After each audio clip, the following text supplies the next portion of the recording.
నాన్న నీ గుండె పైన నడక నేర్చుకున్నానని,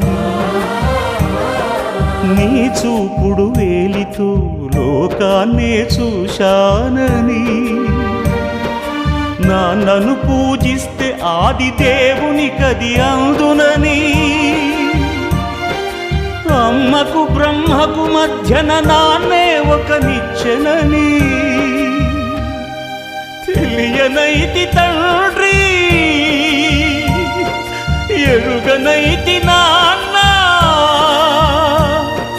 నాన్నంటే నడిచే దేవాలయమని మరచితిని, ఆత్మజ్యోతి చేతుల ఆపివేసుకుంటిని. మరచిపోయి కూడా నన్ను మన్నించొద్దమ్మా, కలనైనా నన్ను